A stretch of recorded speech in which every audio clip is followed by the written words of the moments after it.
So we finally got Disney's estimated completion date for the upcoming Disneyland Paris expansion project and some other interesting details. But we'll dive into all of that up next.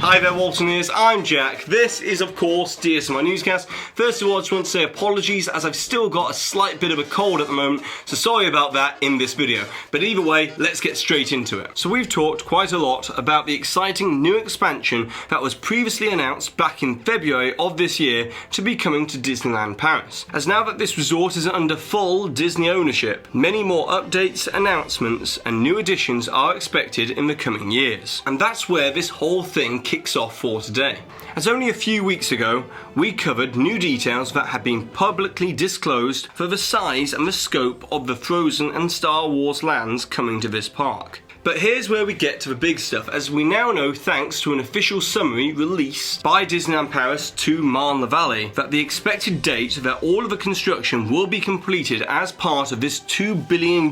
investment is being anticipated by Disney to be 2025. Which means over the next 6 years, Disneyland Paris is going to be changing an awful lot, but in the best way possible. However, seemingly that's not even the bigger news that was released in this official summary, as within this document it also shows us how the €2 billion is going to be spent. As surprisingly, only €1.5 billion is going to be spent on the preparation, development and construction of the 29-acre expansion to Walt Disney Studios Park that we can see in this concept art here, which means that there's €500 million of this budget which hasn't been specifically accounted for in this official summary. Now this could either mean one of two things: that the €500 million is going to be spent on the new Marvel themed area or the superhero universe that's coming to that park, but then again that's a lot of money to spend on the reimagining of existing attractions, especially considering that we know from the official summary that Disney only intend on spending €500 million of the $1.5 billion on the expansion on the construction of the two new rides within the Frozen and Star Wars lands. Which, by the way, we can now confirm that the official maps show that it will be the first order Battle Escape attraction that will be present in Galaxy's Edge at Disneyland Paris, as we can now compare the building's outline and show that it is identical to that of Disneyland and Walt Disney World's Battle Escape attraction building. But here's the second point, as it doesn't seem to be that this project is just going to be about Walt Disney Studios Park alone, as seemingly the leftover €500 million will also go towards some brand new attractions at Disneyland Park as well. As we've heard rumours for quite a while now that Vekoma is supposedly building 2 roller coaster ride systems for Disney that would incorporate some form of the Tron light cycle bike element into that coaster. But don't forget that this is just rumours at the moment. However, what we do know from Tom Fitzgerald is that Elsa's Ice Palace will become a sort of castle icon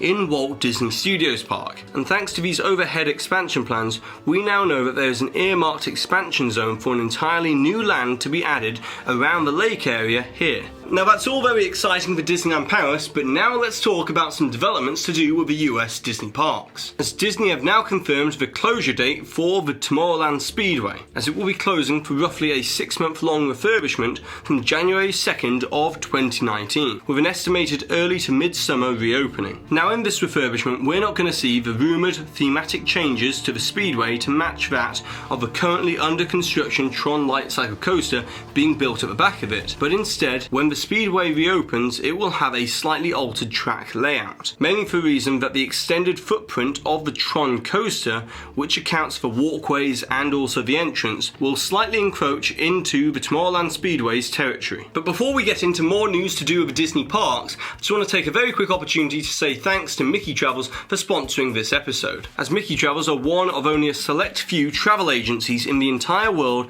that have Disney's Platinum earmarked status. So if you're looking to book a Disney vacation, Mickey Travels will handle all aspects of your trip and do it all for free, as they never charge for their services. So to get your free quote, visit mickeytravels.com in the description or call them on the number below. below. But meanwhile, over on the West Coast in Disneyland, information has now been revealed courtesy of MakingStarWars.net that cast members and performers in Jedi Training, Trials of a Temple have now been notified that their last performance will be on Sunday, November 4th of this year, meaning that the Jedi Training Academy will no longer be available in Tomorrowland. Now this is only logical, as with Star Wars Galaxy's Edge opening next summer, Disneyland will surely want to move more of the live entertainment to do with Star Wars to that area of the park. But it does strike me as slightly odd that they are doing this so far in advance. So maybe this is not really to do with Galaxy's Edge at all, but more to do with the long-rumoured revitalisation of Tomorrowland over at Disneyland, as we've seen quite a lot of smaller changes happen recently. And lastly for today, we have something rather interesting for all of you Haunted Mansion fans, as this past week in Disneyland Paris saw the debut of the brand new Mickey's Halloween Cavalcade,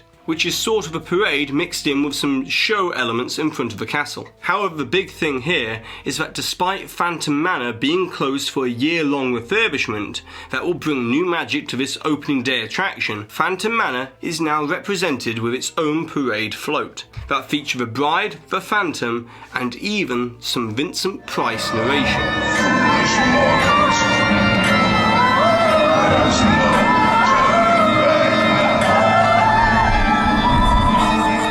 If you're any sort of Haunted Mansion fan, I'd highly recommend going over and checking out the entire show by DLRP fans on YouTube, which is linked in the top right hand corner of this video. But now it's over to you, the Waltoneers, as I would like to know, how would you like to see Disney spend this additional 500 million euros at Disneyland Paris, with the idea that it could later be duplicated and come to a US Disney park, as we've seen with so much synergy between the different Disney parks around the world. And of course, don't forget to put the timestamp for where the hidden Mickey appeared somewhere within this video, along with your suggestion or your comment, to be in with a chance to win one of these official Waltoneer enamel pins. And congratulations to this Waltoneer here for winning with this suggestion from the previous video where we were talking all about Frozen and Tangled coming to Tokyo Disney Resort. And so that's it for today, so go ahead and subscribe down below if you're new to this channel, download the DSNY Newscast app for iPhone so therefore you can stay up to date with all of the latest Disney news, and also if you've enjoyed today's video, give this video a massive thumbs up, as it really does help this channel out. And I've been Jack, you've been you, and I'll see you real soon.